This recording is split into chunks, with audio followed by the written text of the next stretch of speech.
1980년대에 한국교회에 찬양의 역사가 일어났습니다. 그래서 평일 저녁에도 찬양 예배를 드리는 곳이 많이 늘게 되었고, 그 평일 저녁인데도 불구하고 수천 명의 청년과 청소년들이 모여서 찬양 집회를 열고 은혜를 받던 그런 시기가 있었습니다. 저도 그때 그 당시에 제일 은혜가 충만하다는 집회를 가곤 했었습니다.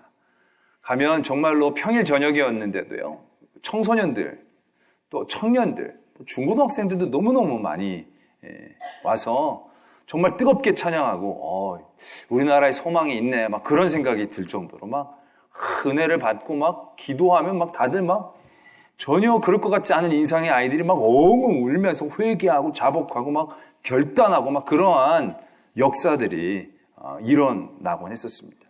저도 그런 예배에 참여하면서 굉장히 큰 도전을 받고 은혜도 많이 받았었습니다. 근데 그런 가운데 끝에 좀 마무리가 좋지 않은 많은 모습들을 볼 수 있었습니다. 왜냐하면 그 교회가 버스 종점 앞에 있었거든요. 그 교회를 가려면 그 버스 노선이 그거 하나밖에 없었습니다. 그것만 타야 되는데 예배가 맞춰지면 거의 수천 명, 한 2천 명 가량의 사람들이 몰려 나오면서 그 버스를 타야 되는 겁니다. 근데 시간도 예배 시간도 짧지 않아서 거의 한 9시, 10시 사이였던 것 같은데요. 청소년들이 빨리 가야 되기는 되지만 그 버스를 타려고 하는데 이 종점이다 보니까 버스가 이렇게 많이 기다리고 있는 종점이 아니라 왔다가 쉬었다가 좀 금방 가버리는. 그러니까 예배 타이밍이 잘 안 맞으면 나와서 사람들이 기다리고 있을 때 버스가 딱 오면 난리가 나는 겁니다.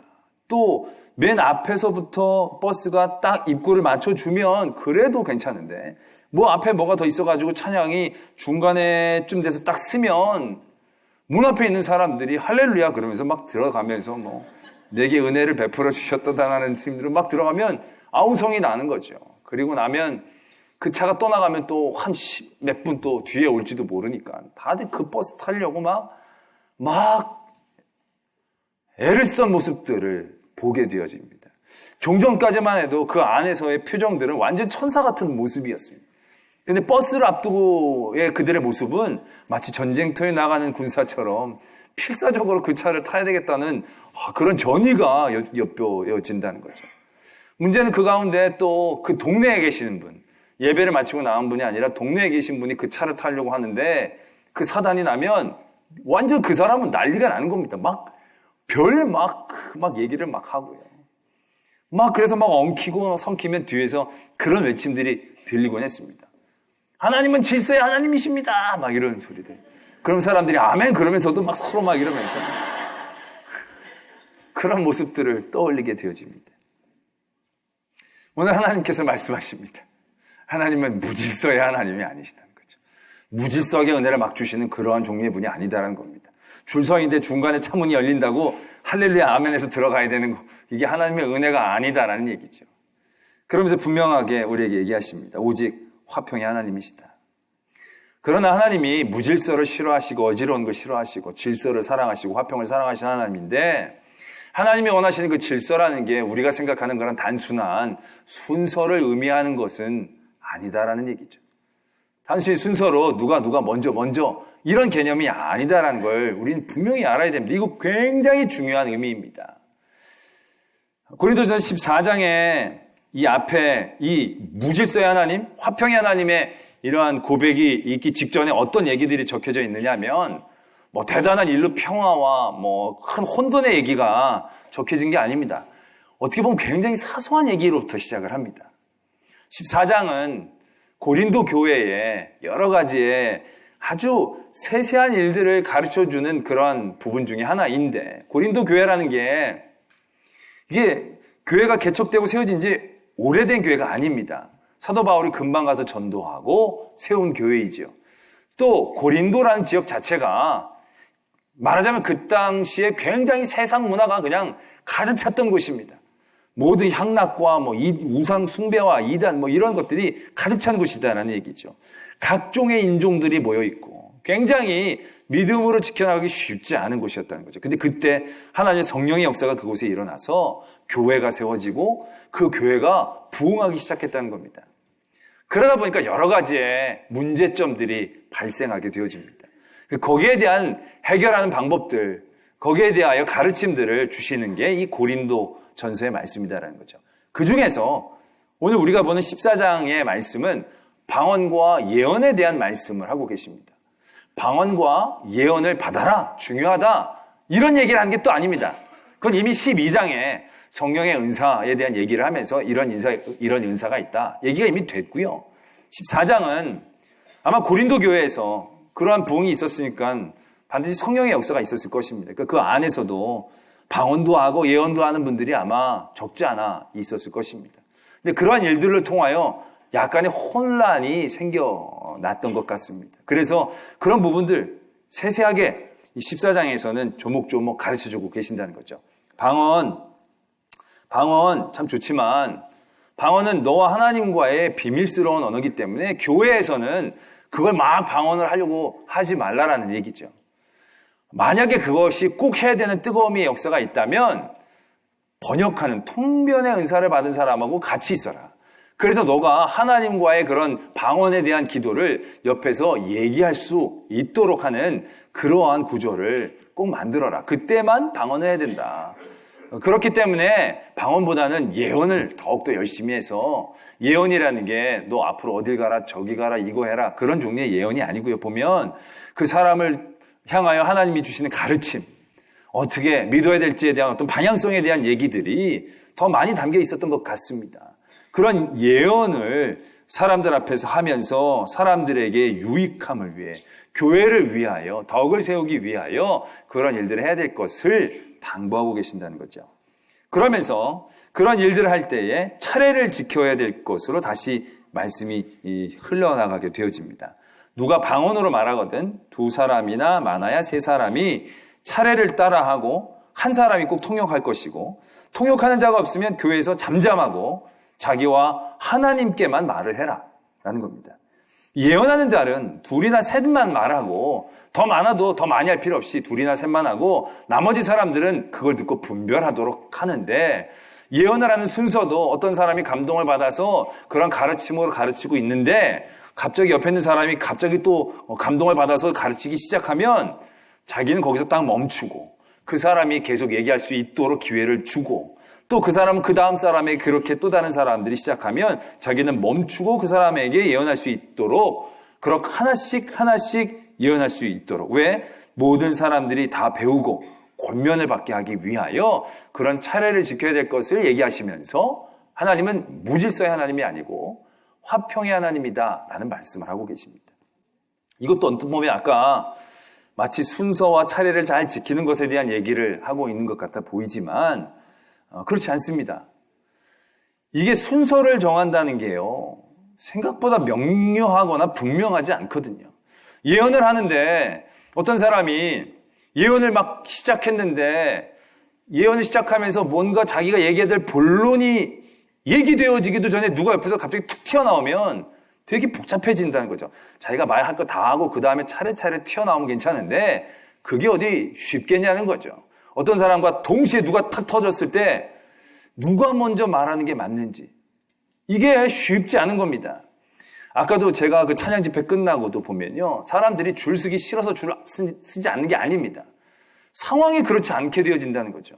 인도는 좁고 사람들은 엄청 나오고, 처음에 줄은 쓰죠, 사람들이. 그 줄 쓰려고 하는데 쏟아져 나오는데 줄을 어떻게 씁니까? 또 줄을 쓰는 것도요, 사람들이 그냥 일렬로 쭉 나와가지고 쭉 쓰면 괜찮은데 그게 안 그러잖아요. 끝나고 나면 횡대로 이렇게 쭉 나오게 되잖아요. 그러면 머리가 먼저인지 발끝이 먼저인지 줄 쓸 때도 애매하잖아요. 어떤 사람은 딱 섰는데 갑자기 어떤 사람이 발 싹 집어넣고, 그러면 그게 서로 얘기는 안 하지만 그게 순서라는 게 애매하다라는 얘기죠. 하나님이 이런 순서 질서를 철저하게 잘 지키는 거, 그거 원하시는 게 아니고요, 이게 잘 지켜지기도 쉽지 않은 걸 우리가 알아야 된다는 것이죠. 그렇다면 하나님은 이런 말씀을 통하여 주시고자 하시는 분명한 중심이 뭐냐? 우리가 그걸 알아보기 위해서는 데살로니가 후서의 말씀을 좀 볼 필요가 있는데요. 데살로니가 후서 3장 7절에 이런 말씀이 있습니다. 사도 바울이 데살로니가 교회에게 이런 얘기를 합니다. 어떻게 우리를 본받아야 할지를 너희가 스스로 아나니 우리가 너희 가운데서 무질서하게 행하지 아니하며, 이렇게 시작을 합니다. 무질서하게 너희들한테 행하지 않았다. 사도 바울이 데살로니가 교회에게 이렇게 얘기한다는 거죠. 무질서하게 행하지 않은 행동의 모습이 어떠한 모습일까요? 말씀은 이어지고 있습니다. 누구에게든지 음식을 값없이 먹지 않고 오직 수고하고 애써 주야로 일함은 너희 아무에게도 폐를 끼치지 아니하려 함이니 우리에게는 권리가 없는 것이 아니요 오직 스스로 너에게 본을 보여 우리를 본받게 하려 함이다. 이렇게 적고 있습니다. 그래서 사도 바울이 무질서하게 행하지 않았다는 게, 나는 너희들에게 권위도 있고 그런 자격도 있고, 그래서 음식을 먹을 때에도 나는 공짜로 먹었고, 사도가 먼저 하고 그 다음에 너희가 할 수 있도록 하고, 뭐 어떤 순서에 대한 얘기를 적고 있는 게 아니었다는 얘기죠. 무질서하게 행하지 않았는데 그 행동의 내용이 뭐냐? 내가 너희들에게 공짜로 음식을 값없이 먹지 아니하고 수고하고 애써서 내가 벌어서 아무에게도 폐를 끼치지 아니하고, 그래서 너희들에게 그 본을 보여 너희들도 그렇게 행하게 하려 하기 위해서 내가 너희들에게 그렇게 무질서하게 행하지 않고 질서 있는 모습을 보여주었다 라는 뜻으로 이야기하고 있는 것을 보게 된다는 거죠. 고린도전서 14장에서의 하나님이 싫어하는 무질서, 순서 없이 막 튀어나온 것을 의미하는 게 아니다라는 얘기입니다. 하나님이 원하는 질서는 어떠한 세상 사람들이 보는 어떠한 순서와 차례 그 이상, 그 중심의 의미가 있다는 거죠. 왜 그렇게 해야 하는가? 거기에 대한 답이다라는 겁니다. 왜 예언이 이렇게 튀어나오고 저렇게 튀어나오면 먼저 한 사람 쉬고 그 다음 사람이 얘기하게 해야 하는가? 왜? 먼저 나온 사람의 말이 더 의미 있고 좋을 수도 있는데 그런 것 없이 무조건 그러한 순서들을 잘 지키게 해야 되는 이유가 뭐냐는 거죠. 고린도 14장은요, 방언과 예언에 대한 얘기를 하지만 방언과 예언에 대한 능력과 역사에 대한 얘기를 구체적으로 하고 있지 않습니다. 오히려 그 주신 은사가 어떠한 방향성을 가져야 할지를 가르쳐주고 계신다는 거죠. 그 방향성이 하나님이 원하시는 질서의 모습이 되어진다는 겁니다. 고린도서 14장 이전에도 보면요, 그걸 분명하게 얘기하고 있습니다. 12장에서는 여러 가지 은사를 얘기하죠. 뭐 여러 병 고치고 가르치고 막. 그래서 13장으로 딱 넘어가면서 무슨 말씀이 시작되어지느냐면 사랑에 대한 말씀이 시작이 됩니다. 그 말씀이 어떻게 시작되어지는 것이겠습니까? 내가 사람의 방언과 천사의 말을 할지라도 사랑이 없으면 소리나는 구리와 울리는 꽹과리가 되고, 내가 예언하는 능력이 있어 모든 비밀과 모든 지식을 알고 또 산을 옮길 만한 모든 믿음이 있을지라도 사랑이 없으면 내가 아무것도 아니고, 내가 내게 있는 모든 것으로 구제하고 또 내 몸을 불사르게 내어줄지라도 사랑이 없으면 내게 아무 유익이 없다 라는 말씀을 13장에 하고 계신다는 거죠. 그리고 14장의 말씀이 이어지고 있는 것을 우리는 눈여겨봐야 한다는 것입니다. 우리는 우리에게 주신 하나님의 은사와 능력들, 그것이 하나님의 질서 가운데에서 자리 잡혀져야 하나님의 역사로 옮겨 나아간다라는 사실에 대해서 분명히 깨닫고 있어야 한다는 것입니다. 무질서의 하나님이 아니신 하나님이 그 다음에 질서를 얘기하는 게 아니다라는 거죠. 그 질서가 어떠한 목표를 가지고 나가야 되는지를 말씀은 분명히 얘기하고 계신다는 거죠. 그게 무엇입니까? 화평이거든요. 화평. 이건 우리들에게만 적용되어지는 이야기가 아니고요, 하나님 스스로에게도 적용되어지는 말씀이다라는 얘기입니다. 왜요? 하나님이 이 땅에 예수 그리스도를 보내주셔서 우리의 모든 죄를 대속해 주시고 놀라운 은혜로, 역사로 죄의 권세와 사망의 권세를 깨트려 주셨습니다. 그런데 하나님이 자기의 능력을 과시하기 위해, 자기의 인자를 나타내기 위해, 자기의 능력을 보여주기 위해 예수 그리스도를 이 땅에 내려보내주셨더라면 그건 하나님 자랑으로 끝나는 역사가 되고 말았을 것입니다. 그러나 하나님은 그렇게 일을 이루시지 않았다는 거죠. 하나님은 분명히 그 질서를 갖고 계셨다는 것입니다. 하나님이 일이 일어나는 것에 대한 질서. 어떤 질서입니까? 하나님이 예수 그리스도를 보내주시기 전에 먼저 되는 게 있다는 겁니다. 하나님이 세상을 이처럼 사랑하사 독생자를 주셨다는 겁니다. 그냥 주신 게 아니고요. 그의 인자하심과 능력을 뽐내기 위해 주신 게 아니고 우리를 사랑하시는 그 순서가 먼저 되어졌기 때문에 예수 그리스도의 이 땅에 오심, 우리를 위하여 피 흘려 주심이 진정한 능력으로 발휘되어졌다라는 사실에 대해서 우리는 분명하게 깨닫고 있어야 한다는 것입니다. 하나님의 사람들에게 이러한 질서가 잡혀져야 된다는 것입니다. 뭐가 먼저고 뭐가 나중이 아니라 하나님의 사람들이 하나님에게서 받은 은혜와 능력들이 진정한 은혜와 능력으로 나타나기 위해서 그 앞에 분명한 구조가 있어야 된다는 거죠. 14장에서 얘기하는 것은 위하여입니다. 위하여. 자기를 위하여가 아니라 자기를 나타내어가 아니라 자기 빼고 다른 모든 것들을 위하여. 교회를 위하고 덕을 세우기 위하고 다른 사람들을 가르치기를 위하고 내가 너희들에게 본을 끼쳐 너희들이 따라하기를 위하고. 사도 바울의 질서는 바로 그것이었다는 겁니다. 모든 자기에게 주시는 능력과 권위가 자기를 위하여 먼저 사용되어지는 것이 아니라 다른 모든 일들을 위하여 생각되어지고 고려되어지고 행동으로 옮겨지게 되어지는 것. 그것을 의미하고 있다는 것을 우리가 깨닫게 되어져야 한다는 것입니다. 이 땅에 교인들이 많이 있습니다. 그러나 교인들이 이미 세상을 향한 영향력들을 상실한 지가 꽤 됐습니다. 이제 누구도 교인이라는 말에 놀라거나 신뢰를 보내거나 더 깊은 믿음의 말을 던지질 않고 있습니다. 뭐가 없어서 그렇겠습니까? 우리 가운데 믿음이 없어서일까요? 성령의 역사가 없어서일까요? 사랑의 선행이 없어서일까요? 그거 아닙니다. 지금도 한국교회는 성령의 역사들이 일어납니다. 기도하는 역사가 일어나고 병 고치는 역사들이 계속적으로 이어지고 있고요. 방언의 역사가 있고요. 예언하는 역사가 있습니다. 또 우리가 헌신이 없습니까? 한국교회 교인들이 얼마나 많이 헌신합니까? 얼마나 많이 선행을 베풉니까? 그런데 왜 그것이 아무런 영향력도 아무런 유익도 아무런 하나님의 영광도 되지 못하는 이런 삶의 자리에 우리가 있게 되어지는 것입니까? 이번 주에 충격적인 사건을 우리가 접했습니다. 이건 아주 못된 사람들도 하기 쉽지 않은 일을 교인이 행한 겁니다. 교인 중에서도 그래도 믿음으로 꽤 앞섰다라고 생각할 수 있는 목사님이 그 일들을 저질렀어요. 목사님들 중에서도 굉장히 열심으로 말씀을 연구하고 공부했다라고 얘기하는 해외 유학해서 박사까지 받고 오신 분이 말도 안 되는 일들을 저질렀다는 겁니다. 어떻게 그런 일이 있을 수 있을까? 한 사람이 신앙생활을 하면서 목회자가 된다라고 결단하는 건 쉬운 과정이 아닙니다. 얼마나 많은 것에 대하여 그가 포기하고 내려놓아야 되고 또 도전해야 되는가를 각오하고 결단하고 하나님의 은혜 가운데 그 길을 정한다는 거죠. 굉장히 신앙심이 깊지 않으면 쉽지 않은 결단인 겁니다. 그렇게 결단해서 목사가 됐습니다. 목사가 되고 나서도 더 깊이 말씀을 공부하기 위해 더욱더 애쓰고 도전한다는 건 더 깊은 영적인 도전들이 분명히 있었다라는 얘기죠. 그런데 그러한 가운데 어떻게 그렇게 말도 안 되는 일들을 저지르고 아니 그런 일들을 욱하는 마음에 분노를 조절하지 못해서 그런 일들을 저질렀다 할지라도 그러고 나서도 수개월 동안 어떻게 신앙적 양심에 한 번도 거리낌이 없이 괴롭지도 않고 그 일들을 그대로 그렇게 끌고 나갈 수 있었을까?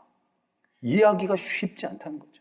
그렇게 깊은 신앙의 결단과 과거의 하나님의 증거들, 말씀에 대한 도전들이 수없이 그의 삶 가운데 있었으면서도 그가 저지른 일에 대하여 회개하거나 가슴 아파하거나 뉘우치려고 하는 그런 시도와 도전들에 대해서 별로 나타나지 못하고 있는 모습들을 보면서 큰 아픔과 충격과 도전을 받는다는 거죠. 왜요? 우리가 그분을 욕하지만 우리들의 신앙의 모습, 개개인의 모습들이 지금 그분의 방향성과 크게 다를 바가 없다라는 얘기입니다. 우리 안에 영적인, 신앙적인 양심들이 얼마나 역할을 감당하고 있는지 우리가 믿음의 생활을 하면서 기도하고 열심으로 선행하고 봉사하지만 그것이 과연 나의 삶에 어떠한 영향력과 하나님의 어떠한 영광을 돌리고 있는지 많은 분쟁과 어려움의 자리에 가서 보면 그 핵심에 교인들이 있을 때가 너무 많이 있다는 겁니다. 교인들은 자기의 믿음을 가지고 하나님이 주신 은혜와 은사를 가지고 그걸 많은 사람들에게 화평과 평화의 일들로 사용되어져야 하는데 자기가 믿고 자기가 하나님의 받은 은혜가 자기 안에 갇혀졌을 때 그것이 얼마나 폐쇄적이고 독단적으로 이루어지면서 얼마나 분열을 만들어내는 잘못된 믿음의 모습을 갖게 되어지는지를 생각하지 않는다라는 얘기죠. 어떻게 그런 구조가 되어지는가? 어떻게 그런 무질서한 믿음의 모습들이 나타나게 되어지는가? 엄청난 잘못들 많이 있겠지만 가장 잘못된 첫 번째의 무질서는 바로 이거다라는 얘기입니다. 다른 사람들을 위하고 교회를 위하고 덕을 세우기 위하고 내가 아닌 하나님을 위하고 이웃을 위하고 이게 분명한 순서인데 사랑하고 그런데 선행도 있고 지혜도 있고 능력도 있고 믿음도 있고 방언도 있고 다 있는데 유익이 없고 꽹가리 소리 같고 능력이 없고 왜요? 사랑이라는 질서가 안 잡혀 있으니까. 내 안에 사랑이 먼저 돼야 하나님의 일들이 올바른 동력을 만나서 구동력을 가지고 움직일 수 있는데 이게 순서가 바뀌게 되어지니까 이 안에 섰돌면서 그 동력이 엉뚱한 나의 아집과 고집으로만 표현되고 있다라는 안타까움. 스스로 자기가 보호하고 기도하면 나을 거라고 생각하고 스스로 위로하고 안보하고 자기만을 위한 신앙 가운데 그것들이 이루어지니까 삶과 신앙이 따로 놀아도 부대끼지 않는 그런 영적인 모습들을 우리가 갖게 되어지는 것은 아닌가라는 거죠. 하나님이 주신 방언과 예언, 그 순서를 맞추는 거. 이건 뭐 누가 하든 누가 안 하든 뭐 그렇게 중요하겠습니까? 그러나 순서가 아니라 그 일들을 은혜를 받은 모든 사람들이 이게 교회를 위하여 모든 사람들의 덕을 세우기 위하여 필요한가를 생각하며 자제할 줄도 알고 또한 안 하려고 하던 것도 할 줄도 알고 왜? 자기가 있고 없고 능력이 많고 적고의 표현이 아니라 교회를 위하고 믿지 않는 사람들에게 복음을 전하기 위하고 하나님의 영광을 위하고 사랑하는 마음으로 이러한 질서가 우리 안에 없기 때문에 질서가 무너지니까 내 안에 방언과 예언과 놀라운 믿음의 역사와 신앙적 도전이 있어도 그것이 자기를 합리화하고 자기를 폐쇄적으로 만들고 독단적으로 만드는 일들 가운데만 사용되어지고 있다는 것. 우리가 깨달아야 한다는 것입니다. 하나님은 그래서 그 무질서를 깨고 화평으로 우리가 바라보기로 합니다. 누가 먼저가 아니고요. 그 모든 일들의 분명한 지향점이 화평하기 위한 일들 가운데 있어야 된다는 것입니다. 내일 설 명절입니다. 많은 가족들이 함께 모일 겁니다. 가족들 가운데 제일 말썽을 일으킨 사람들이 큰교회 권사님들 아니십니까 혹시? 큰교회 안수집사님들이 늘 싸움을 조장하고 있지 않습니까? 가족들 모두를 정죄하면서 홀로 유아 독전하며 홀로 거룩한 모습으로 많은 사람들을 아프게 하고 있는 것은 아닙니까? 질서를 잡으십시다. 화평의 하나님의 그 질서 가운데 서기를 원합니다. 그리고 거기서 내가 어떻게 행동을 해야 하는지를 분명히 깨닫기를 원합니다. 옳고 그름의 문제 이전에 내가 누구를 위하여 하는지 저 사람들을 위한 행동인지 하나님을 위한 행동인지를 먼저 생각하는 것이 오늘 하나님께서 우리에게 주시는 귀한 질서의 분명한 기준이 되어질 줄로 믿습니다. 기도하겠습니다.